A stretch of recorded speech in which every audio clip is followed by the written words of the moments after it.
Hello, welcome to Thursday's live stream. I am Marcus Winnie, and I'm going to be your host tonight. and so what we've got tonight. So it's a Thursday live stream, episode number 10. And in this live stream, we're going to look at some Keyshot rendering, as was asked for by one of my patrons. We're going to look at how to render inside a Keyshot very quickly. I'm not going to go through every little detail because there is actually a tutorial you can buy or purchase that has the full-blown work breakthrough of how to do it, basically, or breakdown how to do it. This is a live recording, so if you want and you have any questions you'd like to ask me tonight as we go through it, then please be my guest. Doesn't have to be on Keyshot; it could be on anything you like. Just pick my brain and I'll try and answer your questions as best I can. So before we get started, let me just turn that off. If you want, you can become a YouTube member, and YouTube members are able to watch all the past live streams as well as the Dragon tutorial live streams. And then there's also very long form videos that I'm starting to make of my past time-lapse videos, but they're the full-length version, so you'll be able to watch them in the entirety from start to end, and with some background noise, background music, so you can just chill out and see how I made those behind-the-scenes sort of thing, I guess you could say. You could also become a patron, where you'll be able to download high-poly models of past models I've made. Exclusive tutorials as well, and all the archive live streams as well is in there as well. The exclusive tutorial that's going to be made or going to be shown in April will be one of a Velociraptor, but I'll get to that near the end of the stream. Alternatively, you can go to my online stores and grab all the models, all the brushes, all the tutorials that are there. Everything should be in the description box below, so go there and have a look at what's there. Right, that being said, and we've finished with those, tonight's live stream. So tonight's live stream is going to be different. We're not going to go to the orc bust we were in previous live streams. We're going to take a break from that. I think it's a good idea to take a break from that from time to time, because it can be quite boring just watching the same thing over and over again. So going to take a break from that, and we're going to look at something that I did in a past time-lapse video, because it was asked for by one of my patrons. And we're going to look at this image, which was created using ZBrush, Keyshot, and Photoshop. And the section we're going to look at today is going to be inside Keyshot. As I mentioned at the very beginning of this live stream, you can, you can buy a tutorial. That's ZBrush to Keyshot to Photoshop compositing tutorial on all my major online stores. So let's get into ZBrush quick. So I'm just going to hide myself. How do I do this thing? Oh, there we are. And I'm just going to put myself up there. Cool. So let me just check the comments quick. So we got some comments saying hi from everybody. Hello. If you have questions, like I said, keep me updated. Keep the chat updated. Okay, so we have. Let's say you've got your final model. This is the final model. By the way, you can download this model for free on all my online stores. So if you want to try it out yourself in Keyshot, then go ahead and do that. But say you have your 3D model, and in this example, we have a form of xenomorph or alien from the Alien universe.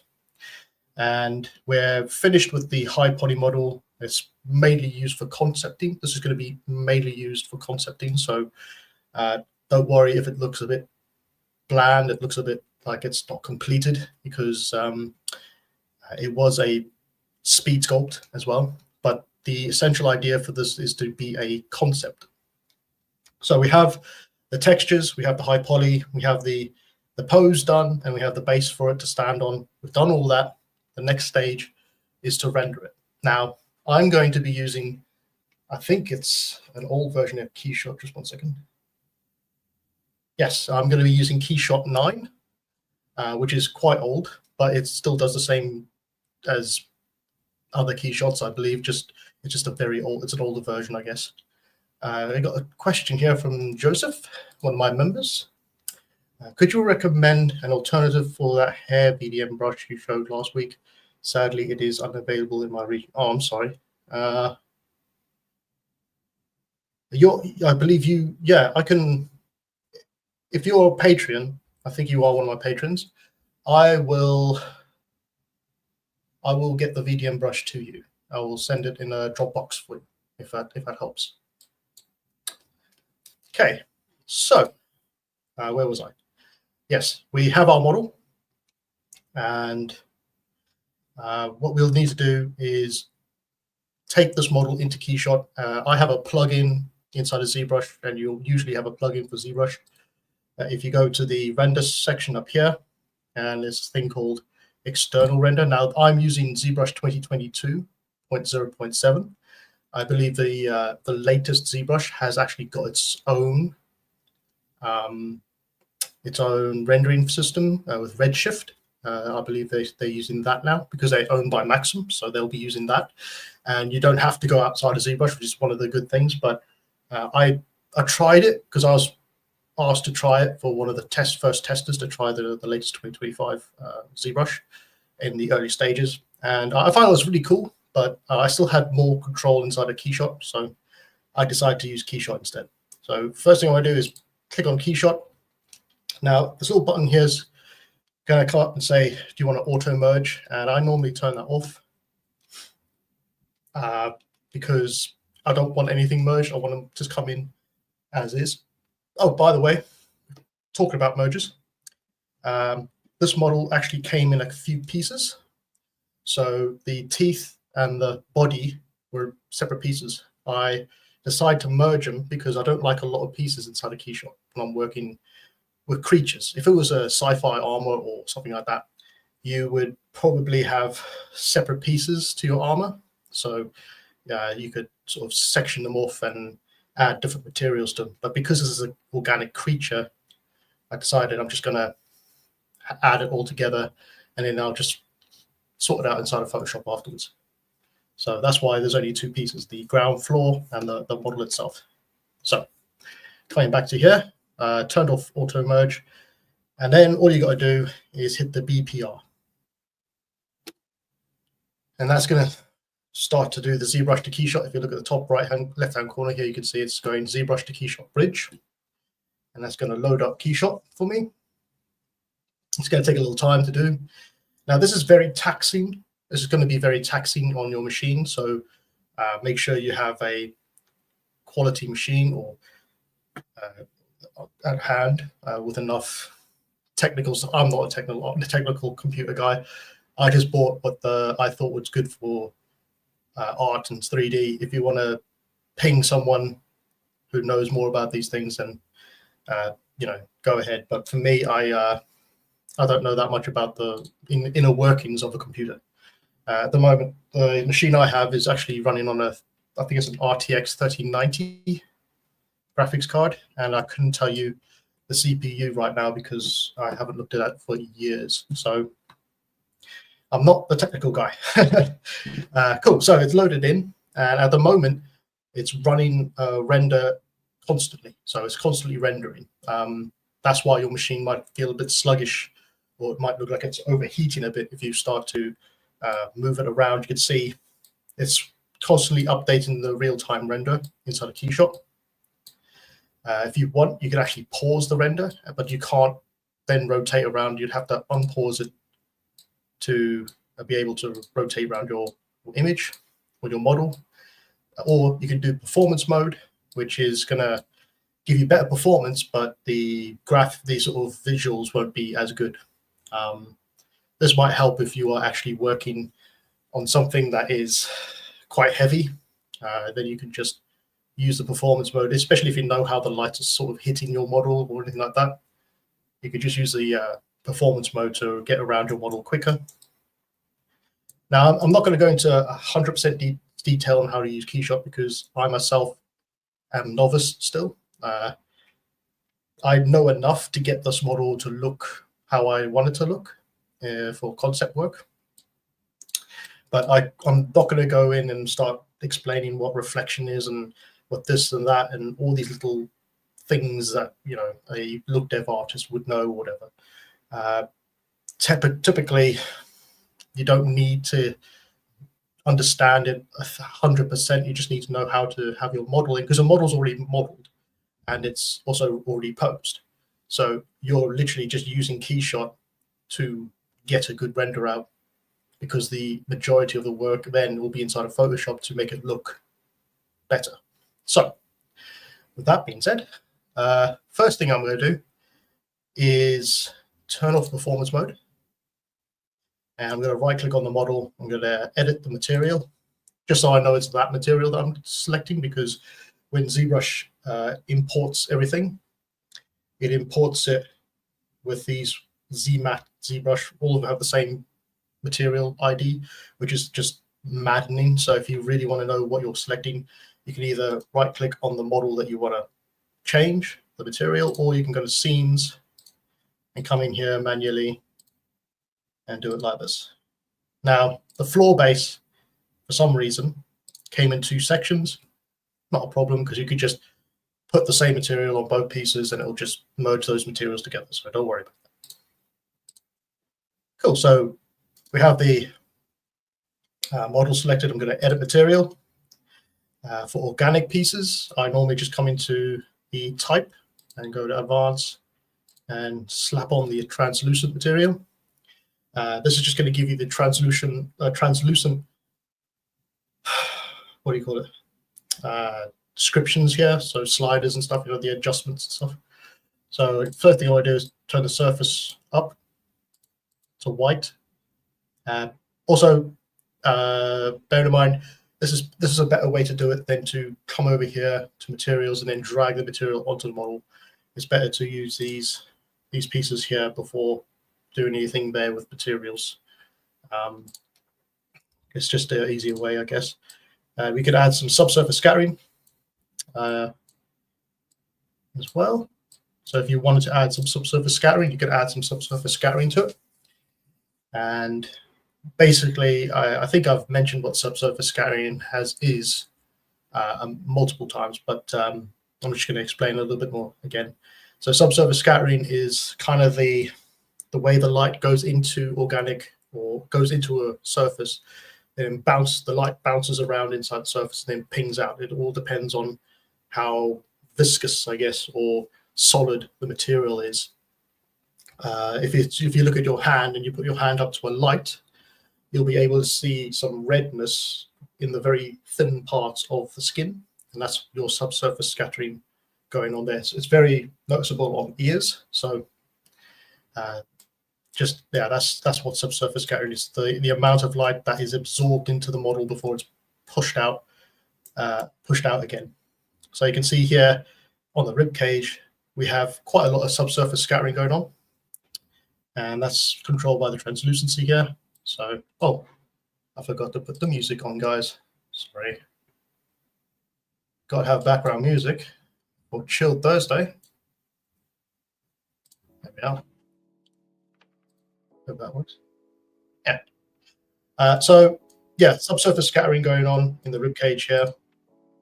And you can see there's some subsurface scattering going on all over. Now, typically, you would have a mask or a map that is driving subsurface scattering in key areas. Because you won't have subsurface scattering all over the place. You might, actually. But let's say you had a track and you had some hard surface on it as well as some subsurface on it. You want to make sure those hard surfaces, like the scales, have no subsurface scattering on it, or very little. So you actually create a gradient map that would then control the amount of subsurface scattering in key areas. But for this, we're not going to worry about it because we're going to paint it outside of Photoshop anyway. So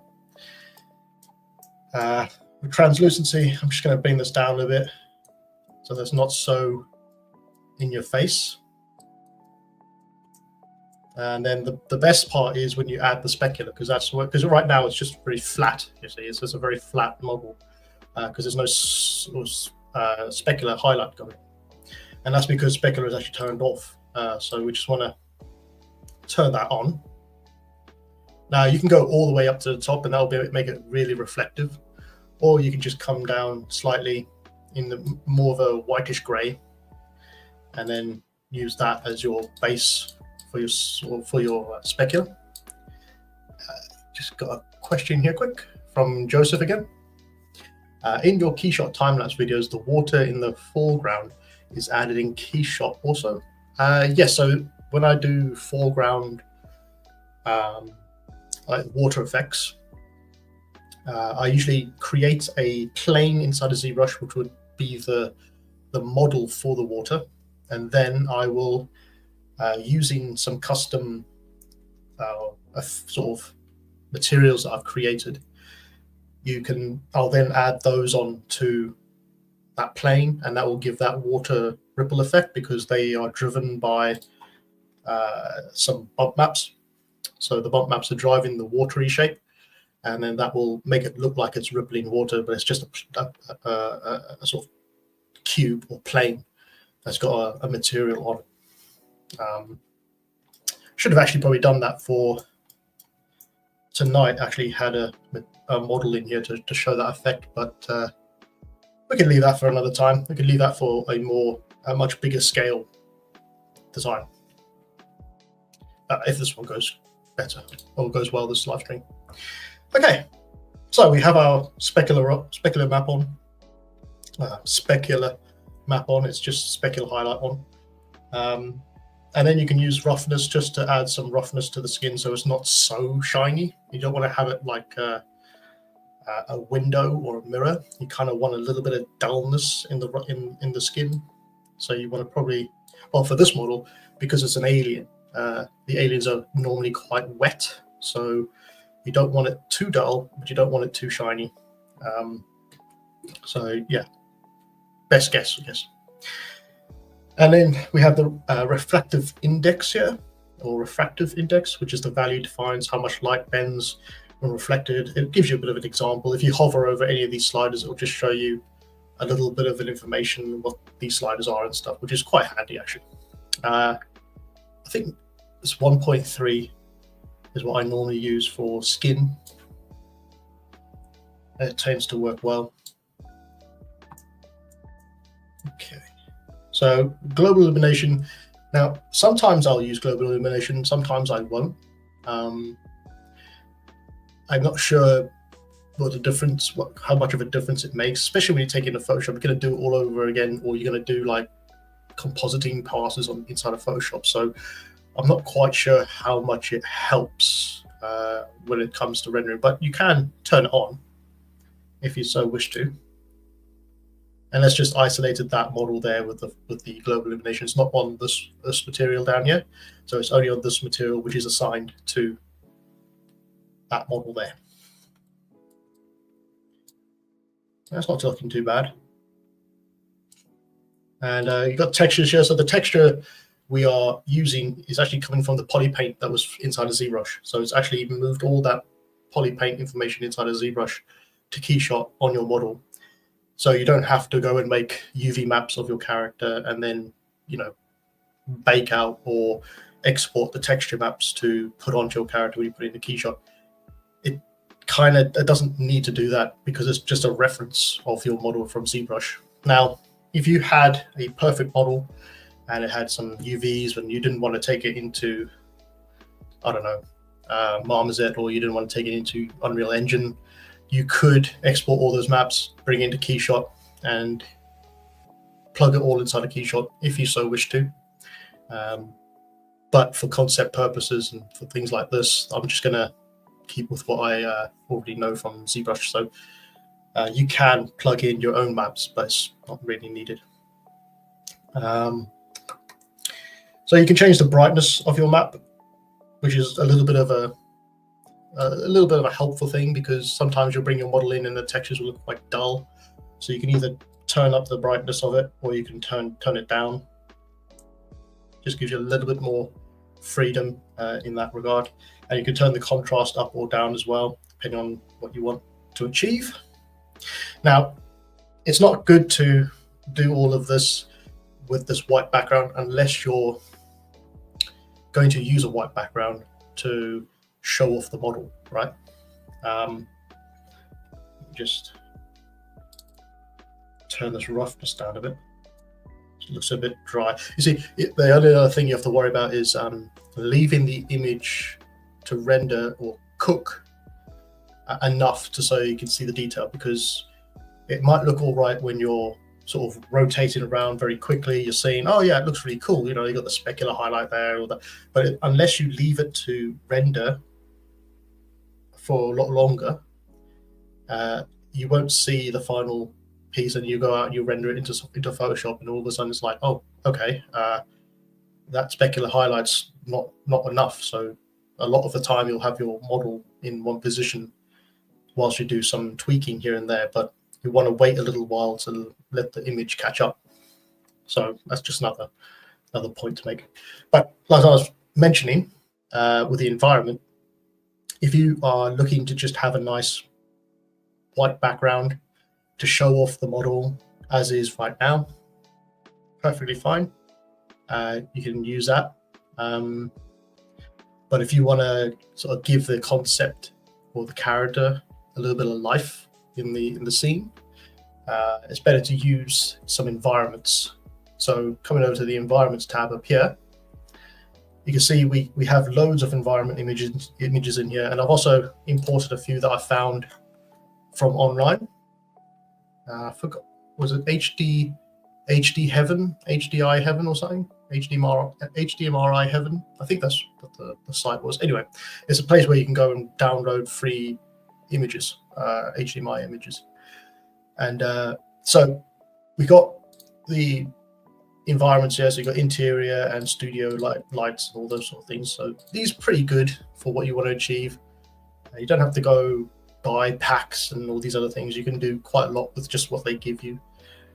So if we go to the interior one, I'm just going to drag and drop this into the scene, and that's going to change the background, but it's also going to change how the lights are on your model, or how your model's lit. It's really ugly looking at a background like that. So what I'll do is I'll normally come over to the environment tab up here and just select color and make that a black. I'm not one of those people that like to have a lot of color in the background, because it hurts first of all, it hurts my eyes, and secondly, it sort of pulls away from what you're trying. It pulls your eye away from what you're trying to achieve, and that is to render your model, really. So we have the black background. We can now change the rotations in here, so you can rotate the image here around, and that will just rotate all the lights around as well. If we just look back at the lighted environment, you can see how the environment turns, and that's giving us a better image or a better lighting. But if you feel like you want to change it, then all you got to do is click and drag your next environment in. And this is good because it gives you a lot of different looks to your model, and it's very quick as well. So you can just come in here and start playing around, seeing which one looks the best for your character. So I'll probably just do this for a while. In my time-lapse videos, you probably won't see this part where I'm clicking through each and every single environment to see which one is the best light to use or scene to use. That's just because it's quite boring to watch, but I think that one works pretty well, actually. So if we just rotate this around a bit. Now, if you want, you can actually adjust the height of the light, so you can go further up, push them further up, or you can bring them further down, and that will bring the height of the map down. If we look at the environment light again, you can see how that works. So that's going up, that's going down. And you can also flatten the ground, and that will give some freaky stuff going on with the image, but also help with the lighting.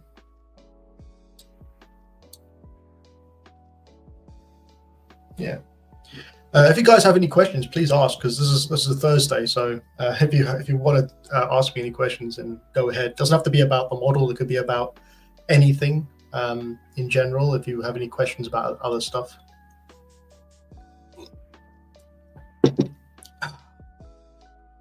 Yeah. So where was I? Yeah, you can also change the size of it if you want, the scale and the brightness and contrast. You could probably bring this down a little bit, or you can bring it up, depending on what you're trying to achieve. Contrast is just going to sharpen those lights. So if you have it quite low down, the contrast, it's going to open up the aperture of the light on your model and sort of flood it more generally, like a softbox would. But if you bring up the contrast, it'll be a bit more laser focused, a little bit more sharper on the light source. So just keep that in mind as we look at it. Right. Next thing, it's about this point as well. Now that I'm happy with how this is going along, that I will actually come over to the camera, because at the moment we have a free camera and we're using the ZBrush camera to do all this stuff. I don't like using those cameras, so what I'll normally do is add a camera like that, and I'll also now adjust the width or the scale, or it's going to be a portrait or it's going to be landscape. So the actual image size, I'll actually adjust it, because it's better to do it now rather than later. So I'm going to go for portrait. Yeah, so portrait instead of landscape, because there's quite a lot of empty space if you go landscape, and that's not a good thing to do if you're doing concepts. Unless it's like a spaceship or something that's elongated. If it's a character, you want to maybe keep it in a portrait, or if it's a portrait, keep it in a portrait. Don't put your portraits in landscape. And so I'll be also going to change it to photographic and to linear. And I mean, these are all the things I normally do. If I'm rushing, just let me know. But these are all the sort of things I do very quickly. Now, I don't know if you can see, since we changed the profile of our render, it's kind of got this fisheye lens going on. So you can see how the sort of legs are elongated, and as it gets closer to the middle, it starts to squish in on each other. That's because we've got a pretty bad focal distance going on, or focal field of view going on. So using these two sliders down here, I'm just going to pull the field of view down, and it also pushes the perspective the other way. And then coming over to distance, I'm just going to pull the distance so we get it in view, and I'm just going to try to angle this. So you can see as we use this, it sort of elongates it in extreme ways like that. You can get some really cool sort of images going if you do that. It all depends on what you're trying to portray with your character. If you want to have a nice render for your character, it's best to try and equal it out nicely. But if you're trying to do like an action pose, say, I don't know, the thing's jumping out at you or something, then you can change the focal length. You can use the focal length to make it look like the alien is sort of coming at you, or it's a sort of different angle, basically. It's quite a cool looking angle, actually. You could probably make a really cool render out of that, but we're just going to keep it simple.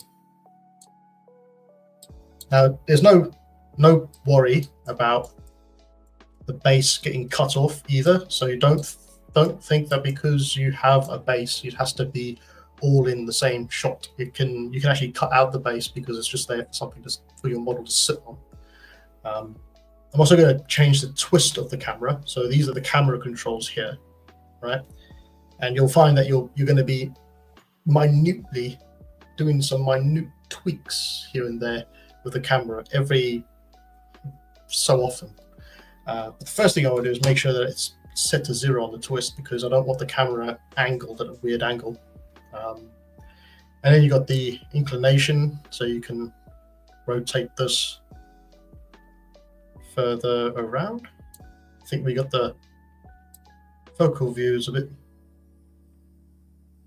elongated still, so we'll just pull that there, and then we'll use a distance to push the camera away, like that. And we got the azimuth, which is just rotation. I don't know why it's called azimuth. I should call it rotation, but you can rotate your camera around. This is great if you want to have like a character spin around your, like a character sheet for your character.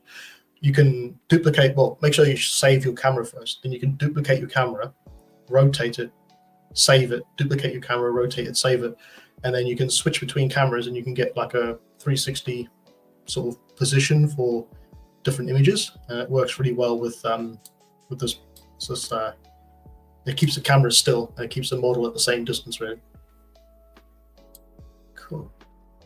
So let's just pick a certain angle. I think we're going to go for that same angle that I had for my previous image. So I'm going to go for this one.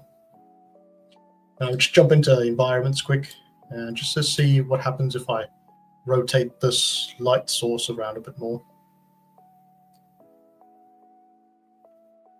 And coming to materials, I'm just going to bump the translucency up again. I'm actually going to do an extreme just to show you what it looks like. Now, the more extreme your translucency is, the less detail you're going to have on your model, because it's making it more like wax or like a candle, you know. It's going to be very translucent, so you won't be able to see all that lovely detail that you might put on your model if you go with it.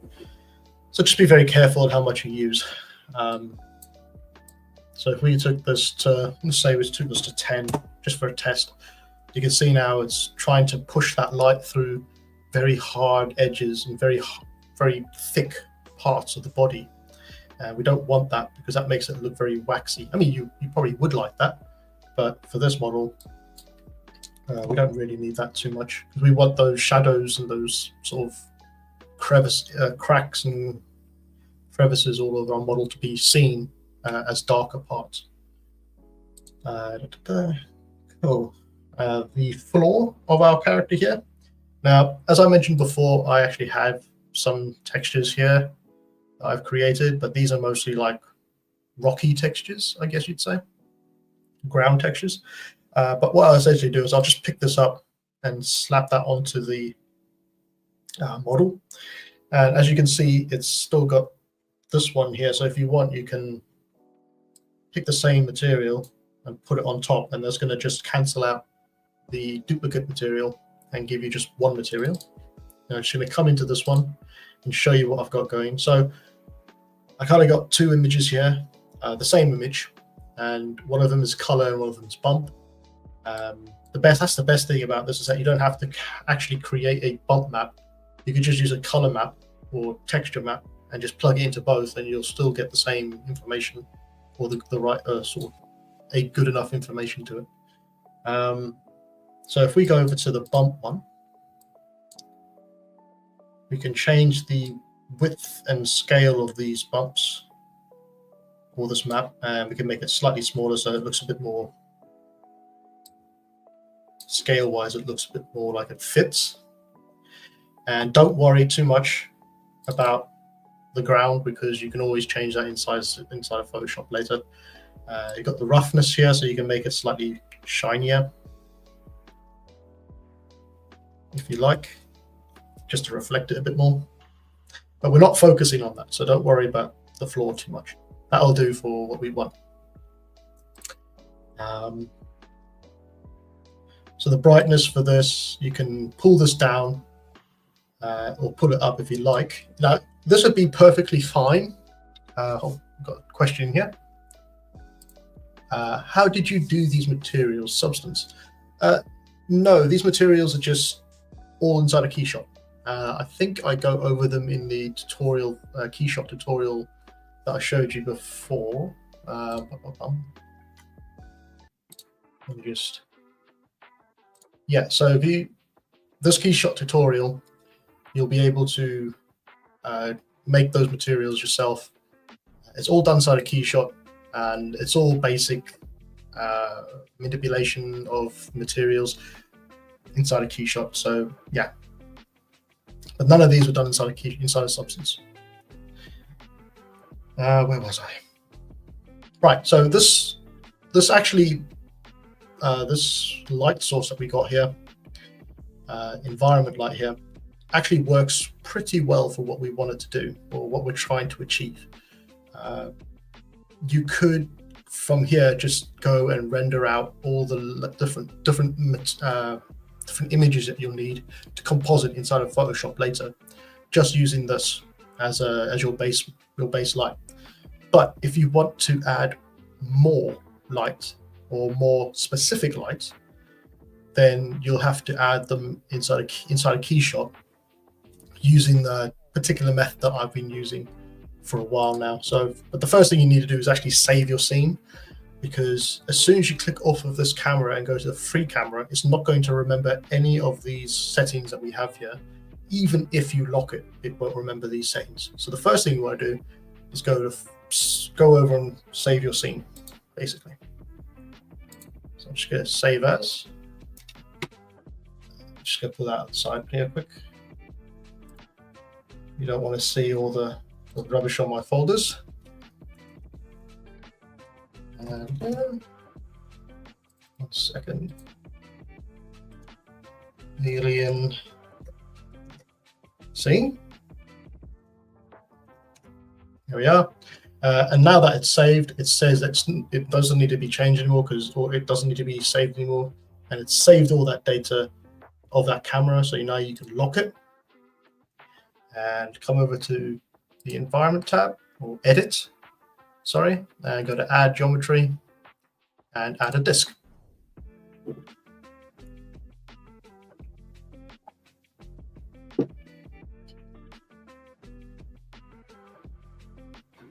Got any questions? I'll just wait for that. Got one here from Netp. I hope that's right. What is the most valuable skill of 3D character artist in 2025, in your opinion?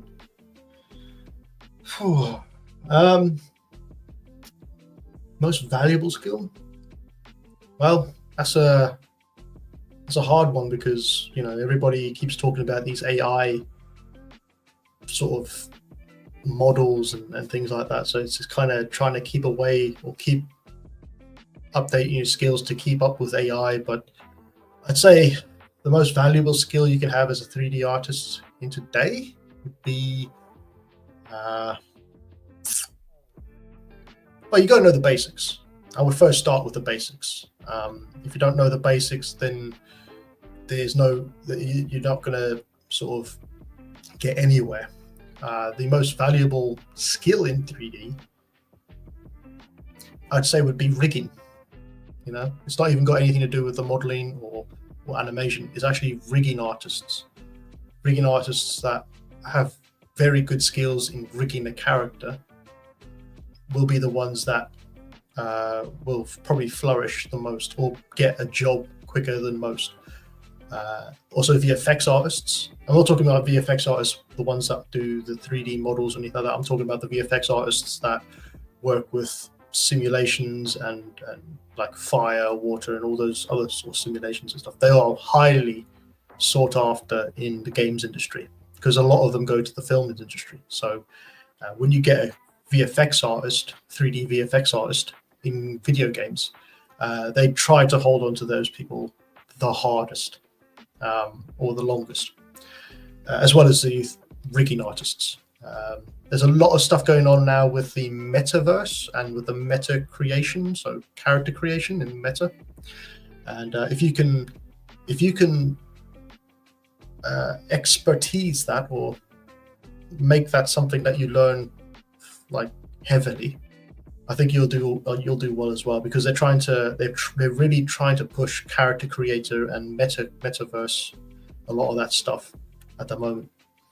But yeah, rigging artists and VFX artists are probably the most sought after people in the industry for games design, also for film as well. So now that the disc is in, we can just pull this up, and we're going to go to the free camera. And the free camera is basically, as it says, it's just a free camera that you can just rotate around and use and get around your model. So I'm just going to move this disc up so that it's sort of pointing downwards to our character. And then under lights, and I'm just going to get the soft light. Now you can use any of these sort of spotlights. You can use whatever one you like. I'm just going to use this one because it's the one I normally use. It's just a basic soft light spotlight. Now if you come over to material, and you click on the spotlight material or double click on it, you'll get a bunch of these settings here. And the ones that I normally tweak are the lumen. Now you can either have lumen or you can have watts. I like to use watts because it just blows the image out completely, but it gives me more control over it. At the moment, it's just a constant light. And if you turn that constant light off, it'll try to smooth it out as it sort of gets further away from the source of light. It'll sort of fade away, and you can use these beam angles, fall off, and radius to achieve that. But the power still is quite high, so I'm just going to bring the power down quite significantly, and then just move the light to one side. I'm not a fan of these rotation controls inside of Keyshot, to be honest. It's very alien. And I'm just going to turn up the radius and turn up the fallout a bit. Now the beam angle, you can actually see that effect when you do it, when you use it. The sort of cone will open up more. So I'm just going to pull this up a little bit. Now we can actually go back to our camera and click on it, and it'll jump us back to the camera that we had. And then you can just have a look at what it sort of looks like and see if it works. That's not bad, to be honest. You can even, in this state, still adjust it a bit more. So you can bring down the power a bit more. You can even change the color if you like. So if you want to have a bit more of a mood to color, you can use these colors in here. Yeah. Probably wouldn't go full on color, but something like that. Nice blue. But like, if you got to think about the colors that they normally use for these characters, it's like blues, greens, very dark and like scary space. That sort of, I don't know. It's just the sort of things you can use to think about when you're doing these sort of renders. Now, of course, this alien is not as dark as the aliens that we've seen, but that is fixed quite easily if you want. You can just come into textures and bring the brightness down, and you can have a dark alien if you like, or you can do it post inside of Photoshop, which I think is a lot easier to do. Typically I spend about 30 to 40 minutes inside a Keyshot if I'm doing it by myself and I'm just trying to get a render out. So I don't spend too much time inside of Keyshot because I want to spend more time inside of Photoshop. So that's just something else to remember as well. Let's have a look at the material here. So the refraction, we can even pull the refraction up a little bit, just so the refraction on the ground is a bit more shiny, like more like metal, rather than just flat. And just gonna click on that there. You can see here where the foot is hitting the ground, you've got that nice kind of reflection on the metal, a very solemn reflection. I think that's really, really nice. Sort of extra bit of detail there. You know, you look for these things when you try to do this sort of stuff. You're trying to render it and sort of tell a story at the same time and get a good looking render out at the same time as well. But yeah, that's really cool, that little piece there. It also grounds it in what you're trying to do, because if you had the foot slightly raised off the ground, then you'd definitely notice it. So let's just have a look at this camera again. Now I like actually I'm going to lock that one. And I'm going to duplicate this one, unlock it. I'm just going to rotate around just to see what it looks like from different angles. I mean, it doesn't look too bad, do it?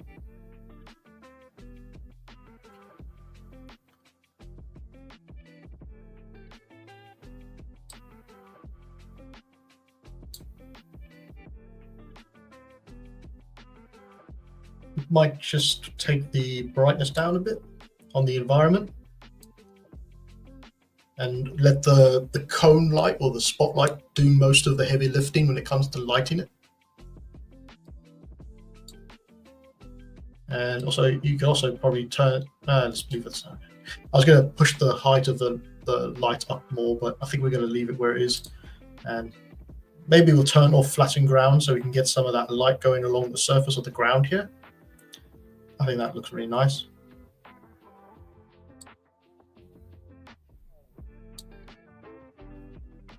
Yeah, so I'm just going to come over here and rotate again.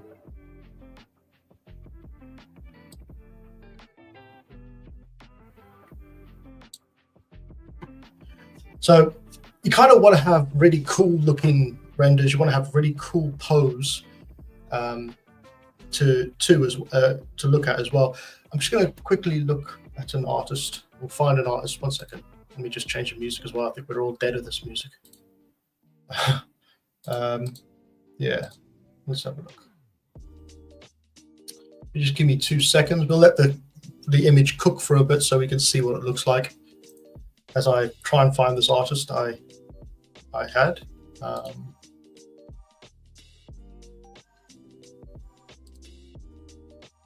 1 second. Yeah, here we are. So just going to pull this in. So you can see here from Jared S. Martinez or Marantz. Let me just put myself down here quick. This artist, he is probably one of my biggest sort of idols, I'd say, when it comes to concept art, because he just, the way he does things can look very simple, but they look really cool when he's finished with them. You can see here he's got an alien as well, and it's kind of the same thing. I sort of wanted to sort of mimic the sort of thing he does. His one obviously is a lot better because he spent more time on the model, and he obviously has the pro version of Keyshot, because his one, he can do turntables, so I can't, unfortunately. I'm not going to pay what is it, a couple of £100 or $1,000 for the Keyshot Pro. I was like, no thank you, I'll deal with that. But anyway, you can see how the pose and how he's sort of taken images from different angles just helps to sell the character as well. And I think that's very important when you're rendering your character. And you don't also have to have the full character on view all the time. You can actually zoom in on a certain section of your character and have a render of that instead. And I think he does that with a couple of his works here. Let me just have a look at his portfolio quick.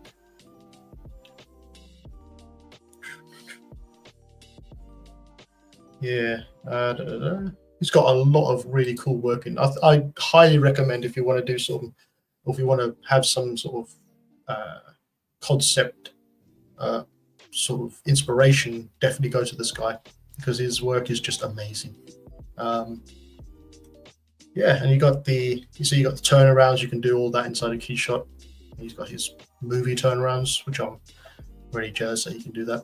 But anyway, so he's someone to probably have a look at if you've got time to have a look at. So what else is there? Is there any other questions? No? Okay. Very quiet tonight, guys. I'm not sure that's a good thing or it's a bad thing.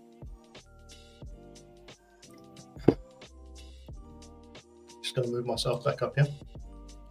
Okay, let's rotate this. Well, let's go back to the camera one. I think that's probably, yeah, let's just rotate it slightly so that we're kind of seeing it from that angle instead. I think that works a lot better. Just Master Splinter. Just taking it all in. Oh, thank God. I mean, it sounds crazy because it's just me talking to myself. You know, I'm talking to a camera, but I'm just literally talking out loud, and it just feels very weird. Away from Joseph, chilling and inhaling your knowledge. Thank you. Yeah. So, what can I say? We let the image cook for a little bit, and just to see how the render will turn out. If we were to render it, and once you're happy with the way it's going to look, you can then lock your camera, save your scene. It's important to save your scene, and then you can either pause it so that your machine doesn't keep churning away at rendering, and it just saves your CPU from, I don't know, getting destroyed. Or you can put it in performance mode if you like as well. You see how performance mode looks really, it doesn't look very great. It just shows you where the lights are and the dark shades and stuff like that. So it's not great to use. Got a question here from Joseph. What is your favorite Alien movie? That's a tough one. I like Alien 1. I also like, I don't know, Alien 2? Aliens, I think it's called. I'm not a massive fan. I like Alien 1. The most controversial one, I think, was Alien 3. I think a lot of people didn't like that one. But I liked Alien 3. And Alien Romulus, obviously. Alien Romulus, just because it sort of takes me back to the nostalgia of Alien 1, rather than trying to be something else that it's not. I think the simplicity of that film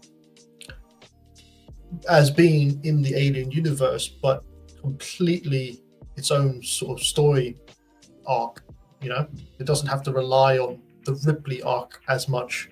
Of course, you know, the alien from Ripley's ship is in Romulus, but it's not like it's the main focal point of the story, like trying to find Ripley or having Ripley in the scene.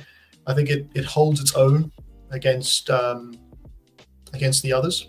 So yeah, I like those. I was a fan of Predator versus Alien for a very long time, but then they sort of went really crazy with Alien Requiem, and I'm not a big fan of that. Got one here from Ryan. Do you limit the number of lights for a model, or is it a model dependent? That's a good question. Now, I would normally limit myself to 2 lights because you've also got the HDMR light as well. Remember, that's sort of acting as a light source. And so if you add too many lights, it's just going to burn the model out, and it's going to make your scene look really messy. There is a rule towards lights, and that is the 3-point lights system. So you'll have a what do you call it? A rim light, a fill light, and a what was the other one? Rim, fill, and I want to say spotlight, but I don't think it's spotlight. But it's another light that's on the side. And if you with just 3 lights, you can actually render your model out really nicely. I don't use 3 lights and the key light. Thank you very much, Joseph. Yes, key light. So I don't use 3 lights because I already have a light source from the HDMR light. So I use that as I would say the fill. And then you'll have a key light, Joseph, key light, and then a rim light if necessary. But normally it's not necessary to have too many lights in a scene. Again, you're gonna take this into Photoshop and you're gonna manipulate it further. So got here from Eugenio. Oh, I hope I said that right. Medeiros. Hi Marcus, is ambient light a lower quality than added light? Is ambient light? I'm not 100% sure. I'm not technically. I'm not a lighting artist, unfortunately. Environment light.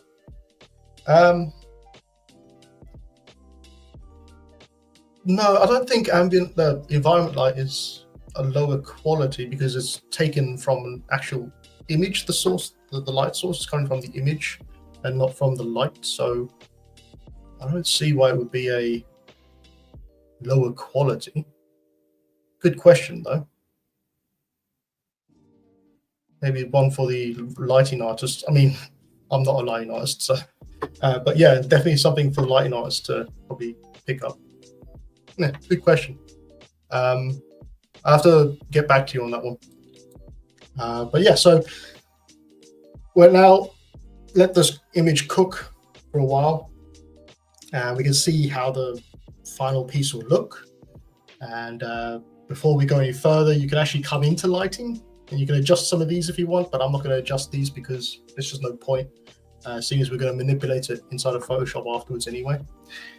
So just come over to image quick. You can have a linear, a low contrast, or a high contrast if you like. You can even denoise. So if you see some specks of like, what do you call it? It's like a imperfection in the rendering. You can use something called denoise, and that will just help to stop the or to blur out those pixels that just didn't work out in the rendering. But because we've got quite a clean looking image, I don't think we need to use denoise. It's only when you have really strong light sources and specular highlights as well that you'll have to denoise a little bit. You can go ahead and do all this stuff, but we're going to do that inside of Photoshop anyway. You can just use a bloom. You can have a bloom on your character if you like. I don't tend to play around with these things too much. You can have a vignette on your image, so you can see here at the bottom is sort of giving a bit of a gradient.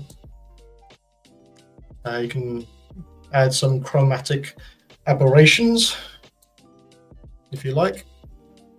That'll be down here on the base. It gives that. Have you ever seen a Spider-Man film, the one with the cartoon version? You know how the edges look like they've got a bit of separation in the lighting, so it's all the colors, so it sort of separates the green, red, and the green, purple, and whatever it is, the other color, magenta, and it sort of gives that weird distortion. That's the word. Well, you can use that with this aberration strength here if you like. It just distorts the image a bit. I'm not going to bother because you can do that inside of Photoshop anyway. Anything here you can do inside of Photoshop. So unless you're trying to get something rendered to send to a client really quickly just to approve the shape of the character or the look of the character, then there's no point in using those things down there for this sort of work we're doing. So I'm happy with that. Turn these down. Change that music because it's getting on my nerves now. All right. So camera, yep, we're happy with camera 1. So the next thing to do is to set up the render. So I'm just going to come over to render. In fact, I'm going to pause the render. It's going to pause it anyway, but I'm just going to pause it for now because I don't want my CPU to blow up. So go to render, and you want to come down to this tab here called render, and it's going to give you this, or it depends on sort of what your what sort of Keyshot license you have, I guess. But for this one, it's going to give you this sort of image that you're looking at here. These are grayed out because I do not have the Pro version of Keyshot. I might save up for it, but it's so expensive. Just to get those turntables would just be maybe too expensive for me. But you know, maybe in the future. So you want to make sure you got the right name. So alien_scene is what I've saved it at. Then you can save it to a folder here. So if you want to navigate to your folder here, just going to move that out of the way. Navigate that to my folder, my desktop. Yeah, add a new folder and call it renders, and select that. So now it will be in a folder called renders, and I'm just going to put in here _ EAUT, and then I would, just make sure that you're happy with all these settings. You can go to the format and choose different formats if you like. So if you don't like PSD, then you can choose TIFFs, EXRs, JPEGs, or PNGs. I tend to just keep it as a PSD, 16-bit. It's never hurt me. You can include the alpha transparency, so that will be the background or anything that is not the model. You can add that if you like, but if you're going to export as a mask anyway, so you don't need to worry too much because you can just do it inside of Photoshop later. And then I'll just go around here and just hit render. I'm not going to do it because I've already done it, but I would hit render. Actually, I will do it, but I'll just show you very quickly what happens. So I'll hit render. This little window will pop up, and this is just your render window. And just down here at the bottom right-hand corner, you can see how long it's got till it's rendered, and it's just going to cycle through until it's rendered. And once it's finished rendering, this little X up here will be green, and there'll be a tick, and it'll just say that its render is done. And it'll also be 100% at the bottom right-hand corner as well. I'm not going to wait until it's rendered because it's going to take a while. So I'm just going to stop it and stop, because I don't need to worry about that, because we know what we're going to get when we rendered that out. So once that is done, let's say that is done, we now have our first render. We can then go ahead and start adding the extra materials. So these extra materials are just going to help you inside of Photoshop to composite your character and to add that extra bit of zing to your model, that extra bit of professionalism to your render. Because at the moment it looks great, but once you start using Photoshop to adjust things, it just makes it a lot better. So as I mentioned before, I have this folder here on the side called MLW Keyshot materials, and these are the sort of materials that I'll use for all my models that I create using Keyshot. And again, you can, where is it? You can actually grab this tutorial, ZBrush to Keyshot to Photoshop, a compositing tutorial, and it will just go over the same things as I'm going over now. It'll probably go over a little bit more detail, but it'll go over how to use these materials and how to set up these materials for you to create these extra maps. So I'm going to turn on the render so you can see this happening. Normally I just have it on pause because I know what's going to happen. But the first one I want to do is the masks. So if we click and drag this over to our model, we now have two masks, one for the model, one for the base, and one for the background, because the background will be rendered out as black, as an extra mask. That's why I don't click on that transparency button when I go to render. So once we have this done, go to render, come over here, change this to MSK for mask, hit render, wait for it to finish, then close that window, and then you'll finish with your mask map. The next one will be the rim light. So this sort of works as a fake rim light. So it's not an actual rim light, it's just faking it. It's just showing the edges with white and then the interior with black. If you want, you can come over to materials and you can adjust this. So if you want to make it shinier, you can make it shinier. If you want to backscatter it a bit more, you can backscatter it a bit more, and also define the edges a bit more as well. So you can see how we're getting this white line going all the way around our model, and that will just add a little bit of extra lighting that we might have not gotten from the light sources. So let's say we're happy with that. I would then come over to render, come over here and just say RIM for rim, render that out. Obviously, you're not going to do it right now, but you can render that out. Click OK when it's finished, and then come back here. And then the last one, well, actually the second from last one will be the reflection map. So the reflection map's just going to give us that wet surface, a bit more of a wet, shiny surface. And I don't actually go in here to these settings and do anything because it's just pure reflection. And so this is really cool to use. So for the dome of our alien, because the dome of the alien is normally quite reflective, so you could mask out using a brush, you could mask out the dome with this reflection map, and it'll give you that nice chrome, that sort of nice, sleek, wet, shiny headdress, you know. So I could just come in here to render, come in here and say REF for reflect, short for reflect, hit the render button, and then let it go through. And then the last one is the ambient occlusion. Now I render this out because I think it works really well for a multitude of things, but it does take a long time to render inside Keyshot. I think there's probably about half an hour to render one image, depending on your machine. I got an old machine, so it's going to take a long time to render out. But essentially what I'm going to do is I'm just going to click and drag this one over. And you can go into the settings here. And as you can see, if we go into textures,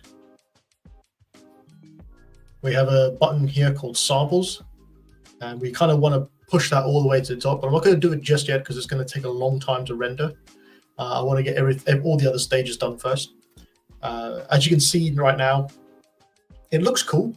I think it looks cool in this sort of light, but what we want is a flat light for ambient occlusion because we don't want to have extra shadows or anything like that when we're rendering out the ambient occlusion. So the first thing you need to do is come over to environments, and there's a built-in environment called all white 4K. You just want to click on that, drag it into the scene, drop it onto the scene, and just hope and pray that your machine doesn't break or crash. And it doesn't. That's great. Obviously, we need to change the background color because at the moment in the environments, we're still using a color background and the background is black. So we can just change that to white. And for the environment, we want to make this 1, this 1, and for the scene, we want to turn off the light that we created, so that spotlight that we created. We're just going to turn that off completely and then let that bake for a bit. And that's essentially how, last thing we'll do is just make sure the samples are really high. So I'll just put them all the way to the highest sample rate so we can get really good ambient occlusion map out of this.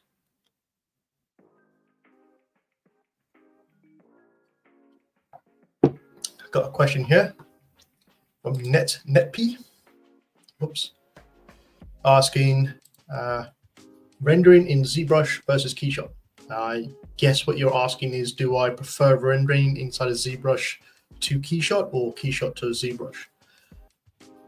I like both because rendering inside of Keyshot takes longer, but you get a better result. Rendering inside of ZBrush is faster, but there's a lot more work to do post, so inside compositing. With Keyshot, you can get things out really quickly, and as long as your compositing skills are really good, you can then manipulate it to look 10 times better. In ZBrush, from ZBrush rendering, you're going to have a lot more to work with the matte cap materials. I mean, you could actually do the same thing inside of Keyshot. You could render out multiple materials. It'll take longer because it's a real-time rendering, so you have to wait longer. But you can do the same thing but I think ZBrush has a better method when it comes to quick, maybe for the bust of a character.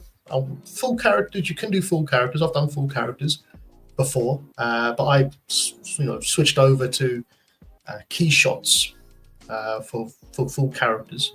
But you can do full characters inside of ZBrush as well. It just takes a lot longer because you have to do all the extra work inside of compositing.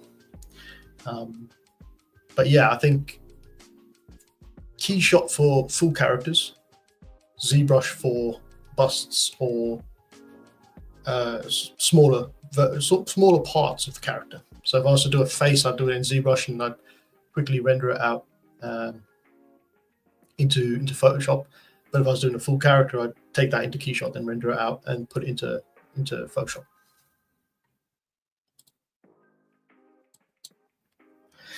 Cool. So you can see now how the ambient occlusion is looking, and this is how it's going to look. Of course, you can take it into Photoshop and adjust the levels so that it's a bit sharper, but essentially that's what you're going to get when you render it out. So the last thing to do is I'm just going to pause that because it's going to burn my machine. Just come over to render, go to render, and change that to AO, and hit render, and then wait for hours on end because that thing takes forever if you've got a really old machine. But essentially that is all of Keyshot. Once you're done, you're done. You save your scene.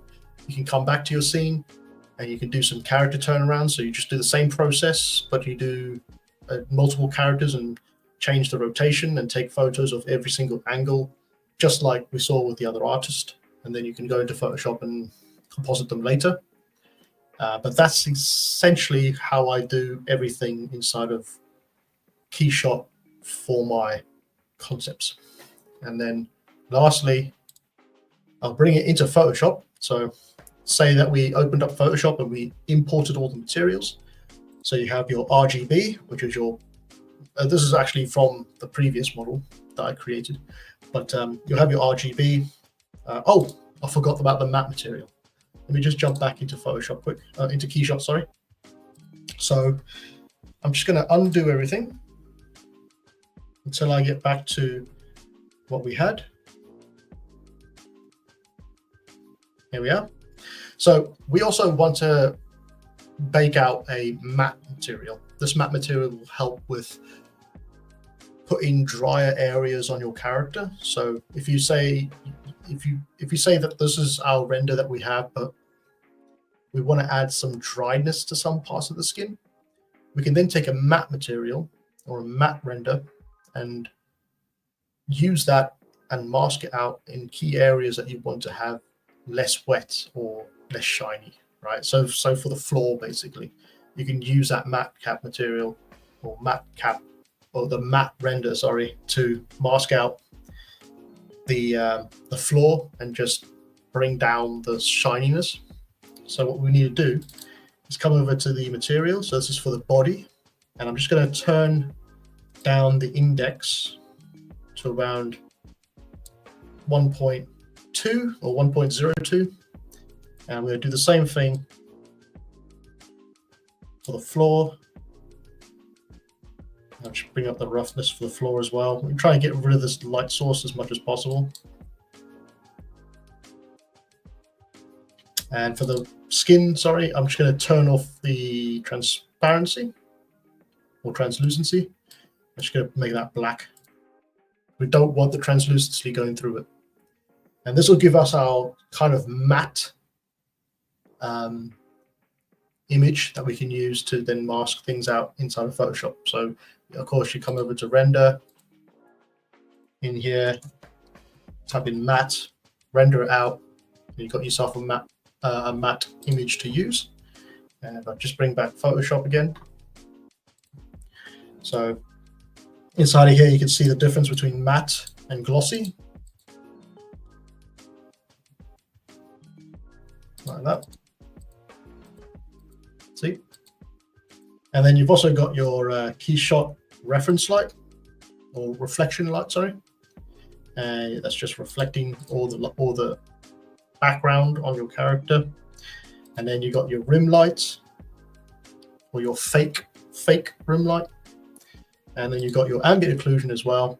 And with this ambient occlusion, you just, when you're starting to do all the nitty gritty compositing, you can just come in here and go to image, adjust, levels, and bring it down.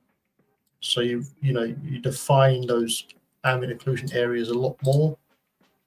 And that will be your ambient occlusion. You can even use that as multiply. So you can see it just gives those little extra shadows where they should be in those key areas. But I am not going to do the compositing side, unfortunately. I'm going to leave that for another night. So if you want to see how I composite using renders from Keyshot, then you can either go and buy the tutorial. It's not that expensive, and it will run you through how to do the compositing side of things, or we can leave this until another night and do it then. But yeah, I think that's going to be it for this stream. It's one and a half hours nearly. I'll take some chat for 10 minutes. If you guys want to have any questions you want to ask them now before the end. Just going to jump back here. Just going to undo this. There we are. Let's save the scene. Quite like the scene. I might redo it as well. No questions? No questions.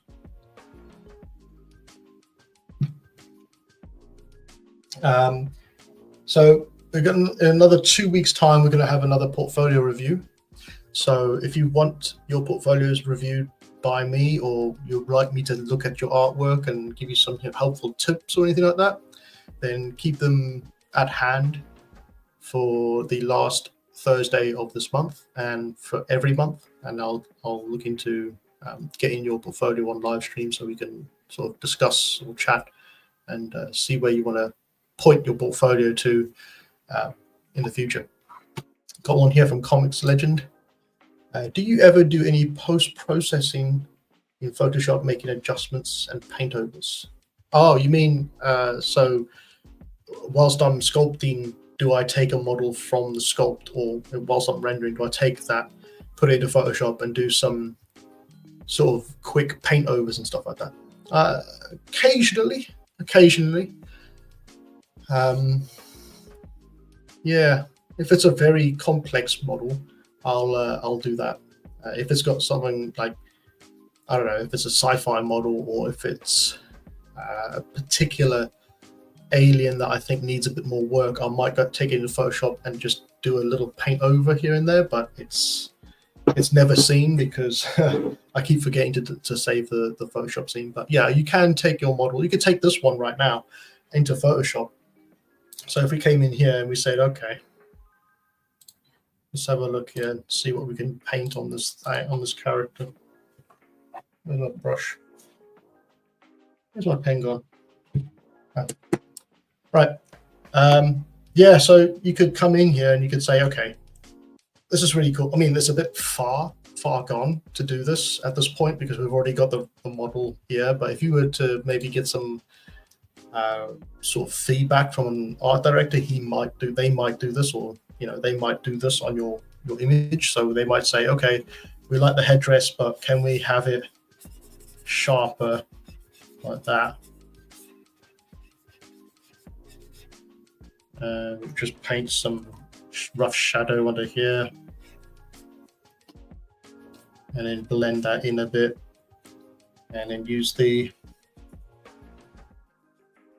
eraser, grab the light source and add some specular along there. You could do that sort of thing with your model whilst you're at this point. It's a little harder to do because you have to have very good art skills. That's why a lot of concept artists will be very good at doing this sort of thing, because they can already draw, so they have a added advantage, you know. But you could do that sort of thing.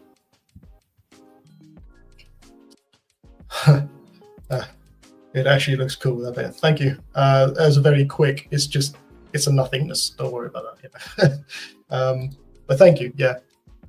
Got one here from Joseph saying, "Thank you very much for this Keyshot session, Marcus." Oh, you're more than welcome. Yeah, actually, comics legend. I think this sort of thing is actually very good to do if you want to show variation in your model as well. So if you got to this point and you're like, okay, cool, I've got that version of the alien done. Let's see if I can add another version of it. I'll show you an example. 1 second. I'll just jump into ArtStation quick.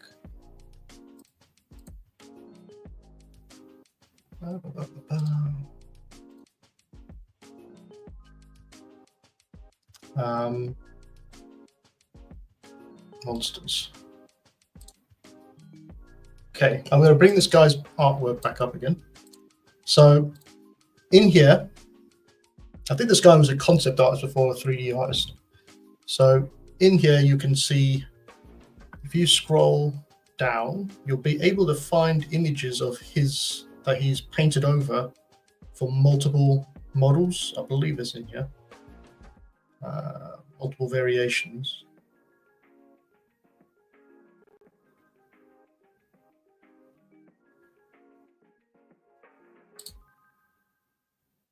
So he'll sculpt a model as he does. I hope he's got one in here that's variation. 1 second, let me just scroll further. But he'll sculpt a model and then he'll paint over it to give some changes to the model. It's very difficult to find, actually. I think this one might have it. Yeah. Okay. So let's say he's modeled this sort of torso of a reptile from Grimm season 3.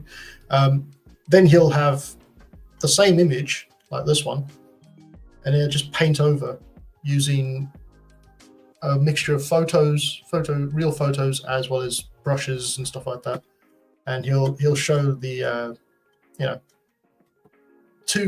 having two concepts using just one image, basically.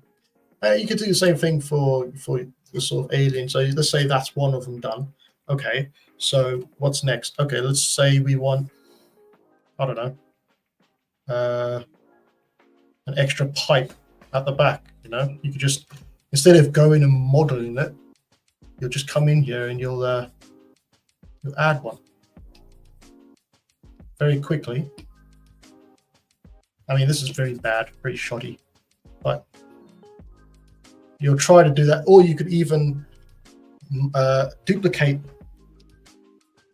what you have here and cut up the image and duplicate it so that it's sort of a Frankenstein of your image. You see, you could do that as well. I think that would work really well for portfolio pieces to show variation in your designs, and also speeds up the process.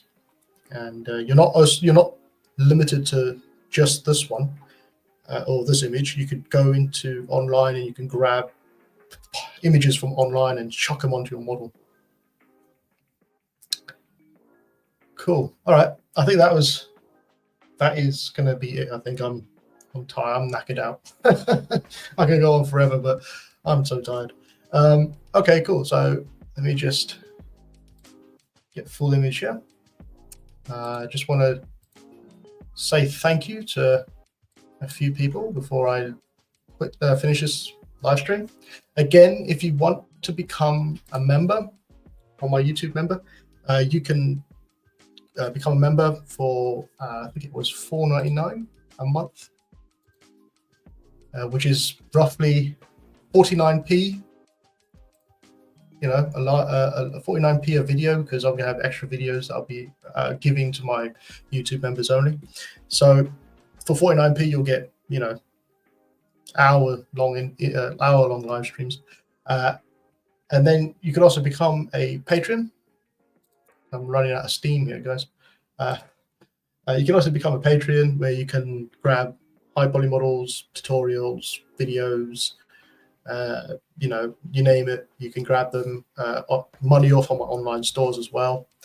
And you could also go to my online stores and grab tutorials, brushes, everything else as well. So that's with over 300 5-star reviews on ArtStation alone. That's not including the other stores. So there's a description box below. You can go and grab them there. And finally, I just want to say thank you to my YouTube members. So here we go, guys. We got Ganesh, Joe Lewis Fritas, I hope I'm saying it right, Ivan Savoyne, Maria Carvalho,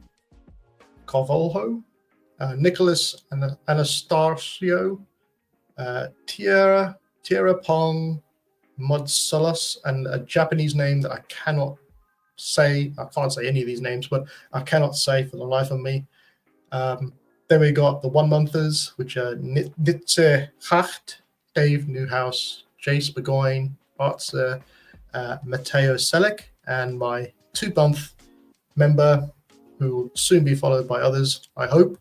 There's Joseph Bonkowski. Just want to thank you all for being members, and my patrons as well.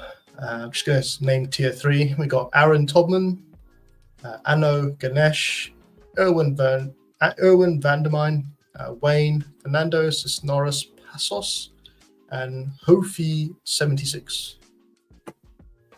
And that's it. Again, if you want, you can grab the tutorial for this Keyshot to Photoshop from my online stores. I hope you've enjoyed tonight, and I hope to see you all on Monday, where we'll be continuing on the dragon tutorial and having a look at that in more detail. Have a great weekend, and I'll see you all on Monday. Take care.